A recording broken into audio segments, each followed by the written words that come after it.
bah c'est chouette d'être venu jusqu'à moi aujourd'hui. On va en profiter alors, parlons un peu de résilience, ok? Bienvenue dans cette nouvelle capsule de votre résilience au quotidien. Aujourd'hui, parlons un peu d'hygiène de vie. Ah, l'hygiène de vie, une ressource très importante dans le pilier de relation à soi. Alors, tout le monde connaît un peu ça, hein, l'hygiène de vie. Bien manger, bien dormir, bien se dynamiser. Mais souvent, c'est galvaudé. Et souvent, c'est mal utilisé. Et quand on vit des difficultés, c'est encore pire. Disons que quand on est très affecté par les événements, par la vie, on a tendance à négliger le fait de bien manger en s'adonnant à toutes sortes de choses qui ne nous font du bien que 30 minutes. Ensuite de ça, nous nuire, mais ça, on ne s'en rend pas toujours compte. On a le sommeil éventuellement perturbé, parce qu'on est anxieux éventuellement, et on ne se bouge pas. On a plutôt tendance à s'affaler dans le canapé. Alors, bien sûr, il faut relancer tout ça. Mais j'aimerais aller un peu plus loin que simplement le fait de dormir 8 heures par jour, manger des bonnes salades et sortir 30 minutes. C'est sûr que ça fait du bien, mais c'est insuffisant. Il faut savoir que la plupart du temps, on se met dans des états difficiles d'abord un petit peu tout seul. Okay? Pourquoi? Parce que le corps, c'est pas une machine. Il a besoin de se reposer. Il a besoin de prendre des temps d'arrêt. Comme là, en ce moment, prendre une bonne tisane sur la terrasse, entre deux blocs de travail, c'est important de le faire. Pour se ressourcer et pour se changer les idées aussi. Combien de personnes essayent de rejoindre leur efficacité au travail en ne prenant plus leur pause, en étant en train de chercher du temps un peu partout pour essayer d'être efficace. Et en fait, c'est tout le contraire qu'on devrait faire. Parce que plus on essaye de faire encore et encore du travail, plus on se met à ralentir parce qu'on n'est plus efficace, à faire des erreurs et éventuellement à procrastiner. Ce temps de repos-là, il est essentiel.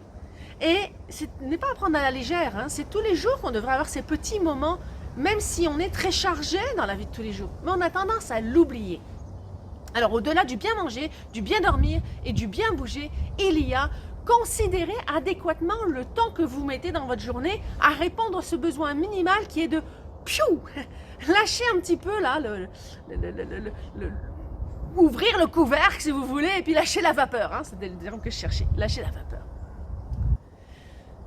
J'ai dans mon bureau de temps en temps des personnes, souvent, des personnes qui utilisent ces 15 minutes de pause par jour, par matinée et par après-midi. Je leur demande, est-ce que vous avez des pauses? Est-ce que vous les prenez? Oui.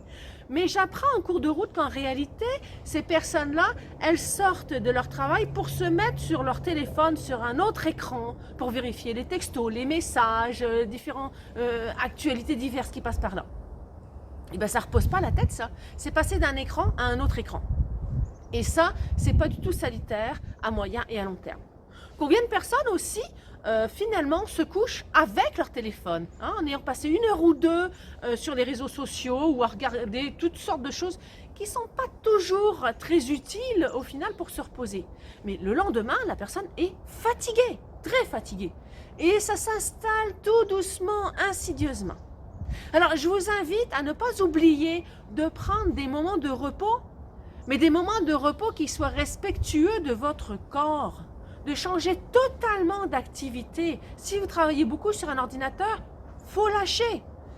Si vous travaillez beaucoup à l'extérieur, prenez un livre pour vous relaxer en fait le corps et puis alimenter un peu votre esprit parce qu'il en a besoin. Il faut inverser un petit peu le type d'activité pour bien prendre soin de son corps. Et bien sûr, il faut le dynamiser aussi. Et je reprendrai le fait de se dynamiser, d'aller marcher 15-30 minutes par jour. C'est bien, mais il faut aller au-delà de ça. Il faut aussi être capable de solliciter, si vous voulez, toutes les capacités corporelles que l'on a.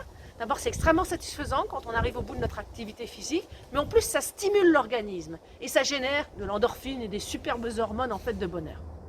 Alors n'hésitez pas, prenez un minimum de temps pour vous assurer d'avoir une hygiène de vie efficace au quotidien. Là-dessus, moi, je vais finir ma tisane en regardant mes petits oiseaux et mes petites poulettes en bas. Donc, profitez du temps comme moi, je suis en train de le faire maintenant. À bientôt!